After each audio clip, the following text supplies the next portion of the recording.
안녕하세요. 백두산 금융연구소의 백두산입니다. 8월 20일 금요일 아침 9시 35분입니다. 어젯밤 미국은 일단 상승 전환에 성공을 했습니다. 장 초반의 분위기는 더러웠죠. 그죠? 개파락 출발해가지고 불안했는데, 근데 일단 장중에 결과적으로 차분히 회복을 해서 이렇게 잘 마감이 되었습니다. 상승폭은 얼마 되지는 않는데, 그래도 아무튼 좀 의미를 부여하긴 해야 될 것 같습니다. 뭐 그렇다라고 해서 이게 뭐 반등 성공이다, 아직 뭐 이렇게 이야기하기는 좀 이를 수 있는데요. 어젯밤에 이런 이야기를 드렸죠. 미국장이 중요한 자리에 와 있다. 그렇기 때문에 이 마감이 어떻게 되는지가 좀 중요할 거다라는 이야기를 드리긴 드렸는데요. 그런 중요한 날에 뭐 상승폭은 적더라도 일단 상승 마감을 해놓은 거기 때문에 어떠한 의미는 있긴 있을 겁니다. 뭐 하여튼 어젯밤에 특별한 그 뉴스나 재료 같은 건 없었고요. 예. 특별한 이슈는 없는 하루였고, 그렇게 해서 하여튼 뭐 상승 마감을 했다라는 거. 내용을 살펴보면 일단 이렇습니다. 제가 어젯밤 장중에 일단 본 바로는 그래요. 제가 어젯밤 본 바로는 S&P는 조금 비리비리 했었는데, 나스닥 선물이 강하게 이 S&P를 끌고 올라가는 듯한 그런 모습이 좀 보이긴 하더라고요. 물론 여기에 있는 나스닥 지수는 S&P보다 덜 오르긴 했는데 0.11, 0.13%, 네, 그러니까 조금 나스닥이 덜 오르긴 했는데, 하여튼 어젯밤에 제가 본 바로는 그렇습니다. 나스닥 대형주들이 시장을 좀 방어해 주더라. 나스닥 대형주들이 그나마 어떤 지수가 끌어올리는 걸 좀 도와주더라. 이런 느낌을 좀 받긴 받았습니다. 하여튼 뭐 상승 마감하긴 했는데도 불구하고 일단 하락 종목 수가 월등히 많은 날이긴 했고요. 그러니까 그런 와중에 대형주들이 어느 정도 좀 자리를 지켜줘서, 대형주들이 자기 몫을 해줘서 좀 시장이 좀 버텨주지 않았나 싶긴 합니다. 그림을 좀 살펴보자고요. 일단은 보셔야 될 게 저점을 많이 낮췄다는 거, 그죠? 저점을 많이 낮췄다는 거. 제가 중요하게 이야기한 라인이 4420입니다. 그리고 예전에도 중요하게 말씀드린 라인이 여기 정도 라인인데요. 여기 이거를 붕괴시키면은 뭐 숏 어쩌고저쩌고 저번에 그런 이야기 드렸다가, 그죠? 저번에 박스권에서 여기를 붕괴시켜야 된다라고 이야기 했었는데, 이거 위쪽으로 넘어가니까 그 기준을 제가 위쪽으로 올린 거죠. 아무튼 이 밑에 있는 이 라인도 의미가 있는 건데, 어젯밤에 이 라인까지 터치를 했습니다. 그죠? 이 라인 부근에서 어떤 하방 경직성을 뭐 일단 잠깐 보인 것 같고요. 아무튼 저점이 확실하게 좀 많이 낮아졌기 때문에 아직까지 뭐 이거 상승 조금 0.1% 상승한 걸 가지고 야 이제부터는 반등 성공이야 라고 이야기하기는 이를 수 있을 거긴 한데요. 아무튼 그럼에도 불구하고 아무튼 어젯밤에는 좀 의미가 좀 있긴 있을 거다라는 거. 이 중요한 지지선들, 여기 보시면 이 자리를 지금 여기 한 번, 두 번, 세 번 뭐 계속 지키고 있는 자리이기 때문에 아무튼 어느 정도 좀 지지선으로서 의미가 좀 있긴 있을 것 같고요. 어젯밤에 하여튼 이런 모습을 보임으로 인해서 무슨 일이 있었냐면, 어젯밤에 변동성 지수 같은 거 좀 잘 확인하자라는 이야기를 드렸는데요. 빅스 지수가 하여튼 뭐 대략적으로 여기 뭐 아니면은 뭐 요런 자리 정도까지를 어떤 중요한 자리들로 볼 수 있을 텐데, 박스권이란 말이죠. 이 빅스가 박스권을 어젯밤에 돌파 한창 하느냐 아니면은 이 아래쪽으로 다시 내려와서 박스 안으로 들어오느냐를 잘 보자라고 말씀드렸는데, 결과적으로 어제 일단 들어온 모습입니다. 일단 박스 안으로 들어오자라고 마음 먹은 모습이에요. 물론 여기서 아직 이 불안감이 다 끝난 게 아니에요. 오늘 밤에 다시 양봉으로 다시 이거 쳐 올리면서 박스권 또 넘어갈 수도 있는데요. 일단 이렇게 음봉을 하나 보여준 이상은, 일단 우리가 지금 이 상황에서 볼 수 있는 거는, 이거 일단 보니까 당분간 박스권으로, 어젯밤 음봉이 나온 걸 보니 박스권으로 좀 움직이겠구나 라는 생각을 해보는 게 일단 일단 그게 좀 논리적이겠죠. 일단 뭐 장대 음봉, 저항에서 장대 음봉 보여줬으니까, 예, 그런 모습을 좀 생각을 해봐야 될 것 같습니다. 자, 하여튼 이 변동성이 이제 이번 만기주였는데요. 미국 옵션 만기주였는데, 그래서 하여튼 보시면은 이번 주에 변동성이 폭발했는데 일단 너무 단기간에 좀 또 올라왔습니다. 다시 한번 내려와가지고 이 부근에서 또 박스권에서 또 횡보를 하지 않을까라는 생각이 좀 들고, 얘가 만약에 이렇게 내려온다라는 생각을 하면은 주식시장은 좀 더 반등을 할 수 있겠죠.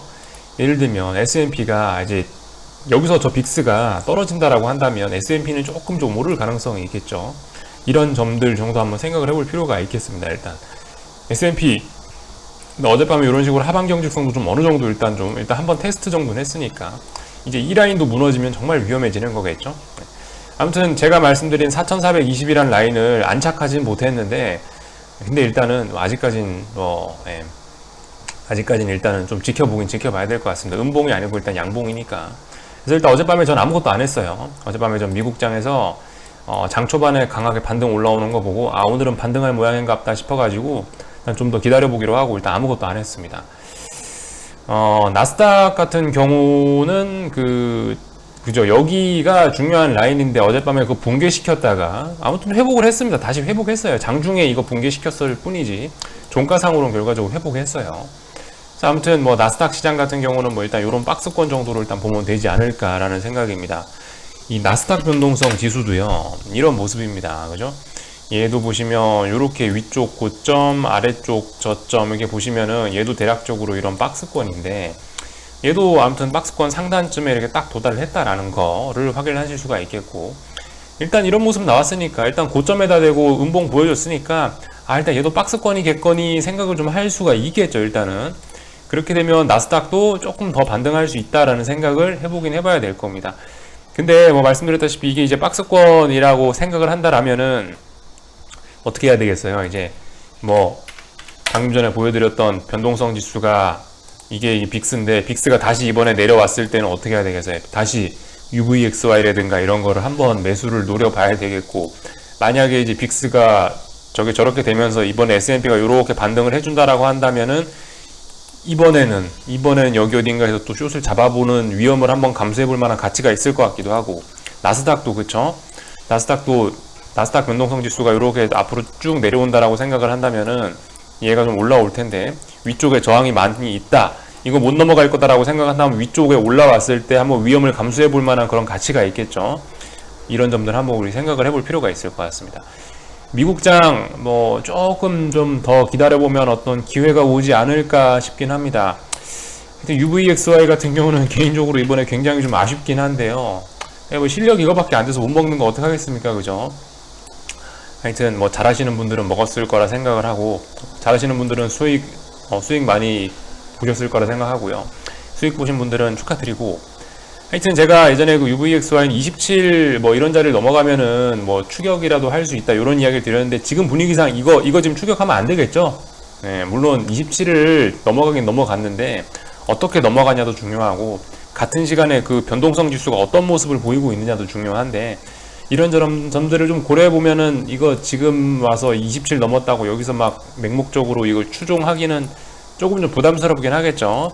하여튼 UVXY 일단은 다시 20 몇 근처로 올라왔는데, 저의 생각은 그렇습니다. 다시 한번 아래쪽으로 내려오면 여기 어딘가에서 한번 잡아봐야겠다 뭐 이런 생각 정도 하고 있습니다. 이거는 뭐 정확하게 끄은 게 아니고 어느 정도 뭐 내려온다라고 한다면은 그죠? 이게 지금 뭐 구체적으로 24에 잡을 거다 이런 이야기를 한 건 아닙니다. 아무튼 어딘가까지 뭐 내려오면은 어딘가에서 지지력 확인되면은 또 들어가 보겠다 뭐 이런 이야기 정도 일단 한번 드려봤습니다. 그래서 미국 시장이 일단은 뭐 반등을 해줬어요. 이 진실성이 얼마나 있는지 모르겠지만 이제 오늘 밤에도 연속적으로 좀 반등이 올라온다면 지금 제가 이야기한 시나리오들, 뭐 빅스가 내려오면서 S&P가 반등하고 뭐 하여튼 그런 것들이 좀 일어나지 않을까 싶습니다. 오늘 밤에도 좀 연속적으로 반등을 해주면요. 그래서 뭐 일단 이런 모습들을 봤고, 미국 주식시장은 안정적인데 이 달러가 아무튼 계속 이제 올라가고 있죠. 뭐 저의 시나리오가, 저의 어떤 큰 그림은 일단은 맞게 잘 가는 것 같습니다. 단기적인 그림은 잘 모르겠는데 하여튼 장기적인 그림은 뭐 제가 원하는 대로, 여기 고점 높임으로 인해서 이제 뭐 누가 뭐라고 해도 이제 명백한 상승 추세가 됐죠. 지금까지는 저는 이제 92.5를 넘어가면은 뭐 사실상 상승 추세로 전환된 거로 봐야 된다, 사실상 상승 추세다라고 말씀드렸는데, 사실 뭐 엄밀히 따지면 이런 고점은 넘겨야 되긴 되거든요. 근데 보시면 넘겼죠. 넘기니까 어떻게 돼요? 이런 식으로 단기적으로 어떤 저점과 고점이 높아지는 상승 추세가 만들어지지 않았냐, 요 얘기 드리는 겁니다. 아무튼 이제 그죠? 하락 추세는 다 극복했죠. 이건 이제 다 끝난 겁니다.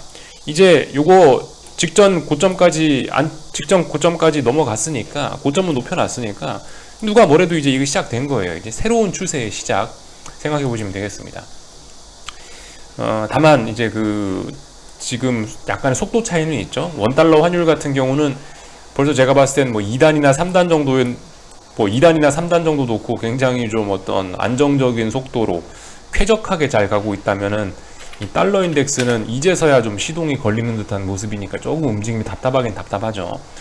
근데 달러 인덱스가 시동을 거는 단계에서도 원화는 이미 신나게 날아가고 있는데 달러 인덱스가 본격적으로 시동이 걸린다라고 한다면 도대체 원달러 환율은 얼마나 신나게 날아갈지 뭐 상상도 안 되네요. 그죠?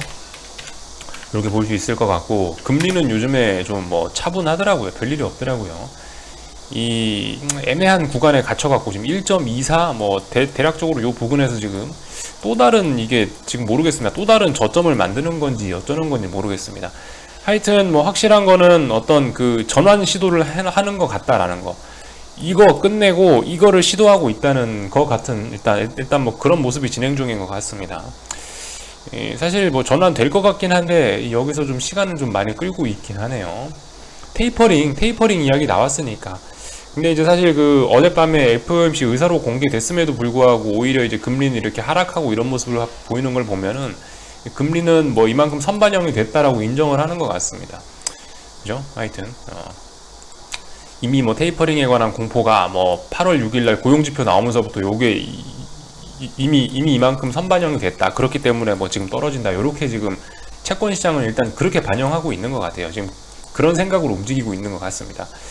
하여튼 뭐 제 생각에 금리가 더 이상 이제 떨어질 것 같지는 않고 추세 전환 뭐 시도 중이라고 보이는데 결국 성공할 것 같긴 합니다. 하여튼 뭐 이런 모습들이 보이고 있네요. 그래서 미국 시장을 이 정도로 살펴봤고, 그 중요한 이벤트 기억하셔야겠죠. 중요한 이벤트 잭슨홀 미팅 생각하셔야 되겠고, 잭슨홀 미팅이 언제냐, 달력 잠깐 보시면은 다음 주 목금토 이렇게 예정이 되어 있습니다. 26일에서 28일이래요. 그러니까 사실상 다음 주 후반이니까 8월 마지막 주 8월 30일에 잭슨홀 미팅의 결과가 시장에 반영이 되게 되겠죠. 그런 점을 좀 생각을 해볼 필요가 있겠습니다. 안 그래도 월가 전문가라는 사람이 뭐 누군지 모르겠는데 하여튼 이런 이야기를 하긴 했는데요. 우리가 이제 이런 시나리오 정도는 좀 세워볼 수 있을 것 같아요. 지금 이제 사실상 이제 어제 FOMC 의사록 공개에서 테이퍼링이 연내에 시작될 것이다라는 이야기를 사실상 뭐 공식화 시켰는데요. 이제 잭슨홀 미팅이 사실 이제 9월 FOMC와 그죠? 9월 FOMC까지 거의 지금 뭐 한 달 가까이 남았는데 잭슨홀 미팅은 다음 주란 말입니다. 그러니까 그 잭슨홀 미팅이 지금 굉장히 주목받는 어떤 통화 정책과 관련된 그런 이벤트가 되긴 될 건데, 여기에서 이제 뭐라고 하는지가 굉장히 중요하겠죠. 여기서 이제 테이퍼링 발표를 할 것이라고 시장의 기대가 좀 생기긴 하는 것 같아요. 우리 그런 점을 좀 생각해 봐야 될 것 같습니다. 어젯밤 의사록 공개에서 연내 테이퍼링 이야기 했으니까 아마 파월 의장은 잭슨홀 미팅에 가서 미국은 연내 테이퍼링 할 거야 라고 발표할 수 있다라는 기대감, 아주 정상적이겠죠. 그죠? 일단 시장의 기대감은 이렇게 일단 형성이 되는 것 같아요. 그래서 일단 이렇게 되면은 반응이 어떻게 되겠습니까? 만약 잭슨홀 미팅에서 테이퍼링 발표한다라고 한다면은 어떤 또 충격이 나올 수도 있을 것 같고, 아니면 여기 테이퍼링을 이야기를 안 한다 잭슨홀 미팅에서, 그러면 의외로 또 안정적일지도 모르겠고, 그죠? 아무튼 잭슨홀 미팅에서 옐런 의장이란다. 그 파월 의장이 테이퍼링 발표할 수도 있다라는 기대감, 물론 과도할 수도 있긴 있는데 이런 생각을 하는 게 근데 정상적인 생각인 것 같아요. 그래서 잭슨홀 미팅에 이런 기대감이 생기고 있다라는 거 일단 머릿속에 좀 넣어놓으셔야 될 것 같고, 시장의 반응은 이제 그때그때 봐가면서, 제가 봤을 땐 잭슨홀 미팅이 이제 다음 주잖아요. 뭐 사실상 다음 주가 아니고 다다음 주라고 봐야 되겠죠. 시장에 반영되는 게 8월 30일이니까. 그러니까 예를 들어서 잭슨홀 미팅이 요 날이다라고 한다면은 뭐 그 전까지 시장이 반등하고 있었다면은 잭슨홀 미팅을 계기로 해서 뭐 좀 꺾일 수도 있을 거고, 글쎄요, 뭐 조금 반등하다가 뭐 잭슨홀 미팅 전까지 좀 하락한다면 뭐 오히려 뭐 이런 걸 기회로 삼아서 또 반등할 수도 있을 거고, 하여튼 잭슨홀 미팅 자체가 어떤 시장의 단기 변곡으로서의 역할을 좀 해줄 수 있을 것 같긴 하거든요. 그러니까 이 잭슨홀 미팅 전까지 시장의 움직임이 어떻게 나오는지에 따라서 이 자리가 이제 그 잭슨홀 미팅이 어떻게 시장에 영향을 미칠지가 조금씩 달라질 것 같다라는 생각을 하고 있습니다. 그러니까 일단은 뭐 잭슨홀 미팅 중요하다, 또 잭슨홀 미팅에서 테이퍼링에 관련된 이야기를 할 수 있다라는 생각 정도를 넣어놓고 일단은 뭐 구경을 하면 될 것 같습니다. 잭슨홀 미팅 26, 28일이라고 되어 있죠. 예, 참고하시면 될 것 같고, 오늘 한국 그래서 드디어 이제 반등을 시도하는 건가 모르겠습니다. 이 사실 이제 지나고 나서 보이는 건데요. 지나고 나서 보이는 건데, 이게 이제 8월 18일 날 반등 살짝 해줬잖아요. 이 반등이 결과적으로 어제 폭락을 부른 것 같긴 합니다. 그죠? 이 어설프게 반등해주니까 오히려 폭락이 쏟아졌고, 제 생각엔 그래요. 지금 이 정도 선에서 원래 410선, 411선에서 반등을 해줬어야 되는데 어제 괜히 폭락해갖고 이게 이만큼이 약간 언더슈팅이라는 생각이 좀 들긴 듭니다.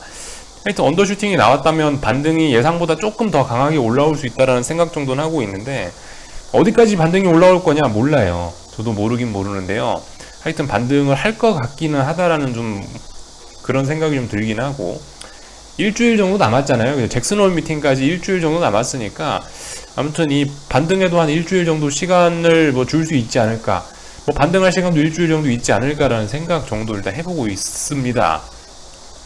글쎄요, 뭐 415가 일단 중요한 라인이고 그 다음 425가 어떤 중요한 자리인데 맥시멈 올라와봐야 425 정도가 되지 않을까라는 그냥 막연한 생각이지 몰라요, 어디까지 올라올지. 그러니까 이 현금 갖고 계신 분들, 뭐 난 아직도 나는 뭐 숏을 더 사고 싶어 하시는 분들은 그 어쨌든 흐름 잘 봐가면서 415 근처에 올라왔을 때 일단 한번 잘 봐야겠죠. 415 근처에 올라왔을 때 얘가 얼마나 버벅버벅 거리는지 여기서 한번 힘을 잘 보셔야 될 거고, 혹시나 뭐 415에서 넘어갔다라고 한다면 425부근까지 올라왔다라고 한다면 또 이 부근에서 또 잘 봐야 되겠죠. 여기까지 반등이 올라올 건가 말 것인가, 이런 부분을 또 잘 봐야 될 겁니다. 일단 하여튼 시장이 뭐 논리적으로 움직여 준다라고 한다면은 어쨌든 이번에 강한 하락의 힘을 보여줬고, 이것이 가짜가 아닌 진짜라고 한다면은 이 반등을 하더라도 고점이 좀 많이 낮아지게 되겠죠. 지금 당장 눈앞에 보이는 어떤 고점이 낮아지는 추세선은 요거죠. 근데 이제 이건 좀 너무 현실과 좀 안 맞지 않습니까? 그죠? 어딘가까지 올라왔을 때 하여튼 이번에 어딘가까지 또 반등을 하긴 하겠죠. 또 반등을 했을 때 이런 식으로 또 추세선이 또 하나 만들어질 텐데, 하여튼 뭐 어디까지 올라올지 모르는 거니까 하여튼 추세선이 이런 식으로 또 하나 하락의 기울기가 좀 가팔라질 것 같다. 왜냐? 저점이 이번에 이렇게 많이 드라마틱하게 좀 낮아졌으니까 어떤 추세를 만들려고 한다면은, 이게 가짜가 아니라고 한다면 뭐 그런 모습을 보이긴 보이겠죠. 자, 그래서 하여튼 뭐 반등이 좀 올라오고 있긴 합니다. 말씀드렸다시피 지금 어설프게 이런 거를 보고 막 하시지는 않으셨으면 좋겠고, 좀 큰 그림을 생각하신다면은 이 차트에 좀 자국이 나야지. 이런 게 확실히 자국이 났죠. 예. 멀리서 봐도 자국이 났잖아요. 멀리서 봐도 자국이 났는데 반등도 어느 정도 분명히 자국이 나게 올라올 거예요. 차트에 의미 있는 움직임을 보일 만큼 올라올 겁니다. 올라오면 어딘가에서 이제 그런 자리에서 좀 움직이시는 게 좋을 것 같지. 이게 드디어 몇 거래일 만에 반등 나왔네, 여기 사야지, 이런 거는 조금 좀 아니지 않나라는 생각입니다. 하여튼 그래서 좀 계속 좀 더 좀 지켜보셨으면 좋겠고, 오늘 지금 아침에 제 현재 일단 눈에 띄는 건 이 점입니다. 반등할 것 같다라는 생각이 들긴 드는 게, 이 보시면은 이 콜옵션들 모양이 좀 나쁘지는 않아요. 콜옵션들이 그 최소한 어제 같지는 않습니다. 어제나 며칠 전 같지는 않아요. 이 콜옵션들이 8월 18일 모양하고는 좀 많이 달라요. 8월 18일도 양봉 나오고 상승 마감했는데 그날 콜옵션 모양하고 지금 콜옵션 모양은 좀 많이 다른 것 같습니다. 예를 들면은 일단은 뭐 콜옵션들이 보시면은 이 어제의 몸통 부근, 어제 나왔던 이 몸통 부근에서 그렇게 벗어나지는 않고 있습니다. 또 그리고 장중에 선물은 저점을 낮췄거든요. 장중에 선물은 저점을 훅 낮췄는데 콜옵션들은 버텼어요. 어제의 저점 낮추지 않고 버텼습니다. 이 조금 외가에 있는 친구들도 버텼어요. 그죠? 지금 제법 외가에 있는 친구들도 다 버텼단 말이에요. 콜옵션들이. 뭔가 얘가 콜옵션들이 하방 경직성이 생겼거든요. 그렇다면 뭔가 좀 힘의 균형이 좀 틀어진 걸 겁니다. 이 냅다 하락하던 이 분위기가 약간 좀 뭔가 변화가 찾아왔다는 증거일 거예요. 이런 것들이. 그래서 하여튼 이 8월 이날 8월 18일 날 나왔던 이런 양봉과는 일단은 좀 차원이 다르게 좀 더 건강한 것 같습니다. 훨씬 더 하여튼 그 상승의 에너지가 이날에 비해서 8월 18일 날에 비해서 훨씬 좀 더 하여튼 좋아 보입니다. 어쨌든 근데 어떻게 될지 모르는 거라 일단 장 막판까지 일단 좀 지켜봐야 될 것 같고, 제 개인적인 입장에선 계속 말씀드리지만 반등을 좀 바랬다라고 말씀드렸죠. 솔직히 어젯밤에 약간 약간 좀 긴장을 했어요. 혹시나 이 미국이 또 급락을 해가지고 이 400을 또 어이없게 깨버리는 거 아니야라는 생각이 들었는데, 개인적으로 이렇게 해놓고 나서 400을 한 방에 깨버리면은 그것도 또 별로 안 좋은 거라고 생각을 했거든요. 근데 아무튼 다행히 적당히 하고 일단은 뭐 버텨주고는 있어서 뭐 다행, 제 입장에서는 뭐 다행이라고 생각을 합니다. 지수 상승을 바라보시는 분들께도 오히려 이런 어설픈 반등이, 오히려 이런 자리에서 뭐 막 올라온 이런 반등이 오히려 더, 그죠? 근데 더 안 좋을 수 있다라는 건 생각을 해봐야 될 겁니다. 이런 하락의 에너지가 빨리빨리 소진이 돼야지 또 건강한 상승도 일어날 수 있는 건데, 아무튼 이 강력한 하락세가 등장했고요. 이 하락의 에너지를 지금 이제 적당히 힘 조절해 가면서 좀 아껴 쓰려는 듯한 모습이 나오는 것이 아닌가 싶습니다. 뭐 물론 이제 오늘 반등을 해야지 뭐 그런 이야기를 또 세게 할 수 있는 건데 모르겠습니다. 일단 반등할지 안 할지. 근데 콜옵션 꼬라지를 보면은 예전과는 다르니까 반등할 수 있지 않을까라는 생각 정도 해보고 있습니다. 저점 낮아지더라도 뭐 살짝 낮췄죠. 이런 모습이고, 이 변동성 지수도 아무튼 그래요. 그래서 이 보시면 결과적으로 내려오긴 할 것 같아요. 그러니까 단기적으로 일단 이 17이라는 라인을 물론 지금은 17 위에 있긴 한데 결과적으로 조금 얘도 내려올 것 같다라는 생각입니다. 전반적으로 일단은 그래서 지금 드리는 얘기가 미국도 한번 반등시 매도해보자 라는 이야기, 변동성 지수 같은 경우는 내려오면은 매수 한번 해보자, 뭐 눌림시 매수, 뭐 그죠? 지수들 S&P, 뭐 미국, 뭐 코스닥 이런 것들 반등시 매도, 변동성 지수 같은 거는 눌림시 매수, 그죠? 뭐 똑같은 이야기입니다. 똑같은 이야기. 그런 식으로 접근하셔도 괜찮지 않을까, 한번 좀 해봐야 되지 않을까 싶고요. 하여튼 그저 원달러 환율하고 주식시장하고 지금 비교를 해보면은 대략 400 부근에서 반등하려고 하는 것 같고, 1170원대가 어느 정도의 저항이라는 걸 좀 인식을 하긴 한 것 같긴 합니다. 잘 됐어요. 원달러 환율도 좀 쉬긴 쉬어야 돼요. 사실 어제 또 양봉 나오는 거 보고 그것도 좀 기분이 썩 그렇게 좋지 못했는데, 이런 상황에서 아무튼 또 적당히 하락해 주니까 오히려 좀 다행인 것 같기도 하고, 좀 뭐 내려올 수 있다라고 봅니다. 말씀드렸다시피 이거 이제 상승의 기울기가 이런 식으로 올라가다가 지금 이제 기울기가 좀 가팔라지려는 것 같죠? 어딘가까지 또 내려오면서 이 기울기를 또 올릴 겁니다. 하여튼 뭐 이런 점들 잘 보시면 될 것 같고, 뭐 단기적으로 일단 좀 반등이 나와줬으면 하는데, 일단 뭐 오늘 당장 뭐 급등을 할 것 같지는, 오늘 뭐 당장 그런 분위기는 아닌 것 같고, 일단 반등을 하더라도 오늘은 일단 뭐 멈추거나 뭐 그 정도겠죠. 본격적으로 움직인다면 뭐 월요일, 뭐 화요일 이쯤, 아무튼 저점을 다지는 과정이 좀 있긴 있어야지 반등을 하는 거니까, 저점을 다지는 과정을 오늘 만들어주면은 제 생각에 그거는 가장 뭐 그죠, 반등이 나올 거라면은 오늘 정도 이렇게 좀 비리비리하게 저점을 다지는 뭐 요런 답답한 움직임이 좀 나타나지 않을까라는 생각을 하면서 일단 뭐 구경을 해보도록 하겠습니다. 오늘 막 속 시원한 시세가 날 것 같지는 않다라는 생각인데, 하여튼 뭐 제 입장에선 뭐 지금 뭐 그런 단기적인 그림은 잘 모르겠어요. 하여튼 뭐 저는 좀 말씀드렸다시피 이미 저 위에서 샀기 때문에 이제는 그냥 뭐 맘 편하게 일단 지켜보고 있는 상황입니다. 근데 아무튼 고생은 덜 끝났겠죠. 말씀드렸다시피 어딘가까지도 반등이 올라올 텐데, 그 반등을 한 번만 저는 더 견디면은 그 위기가 한 번 정도 올 것 같은데, 그 위기만 어떻게 잘 넘기면은 뭐 한동안 거의 뭐 내년까지 계속 쭉 그냥 편하지 않을까 싶은 생각이 듭니다. 일단 뭐 여기 정도까지 이야기를 드렸고요. 궁금한 거 리플 남겨주세요. 또 오늘 저녁에 또 뵙도록 하겠습니다. 여기서 마칠게요.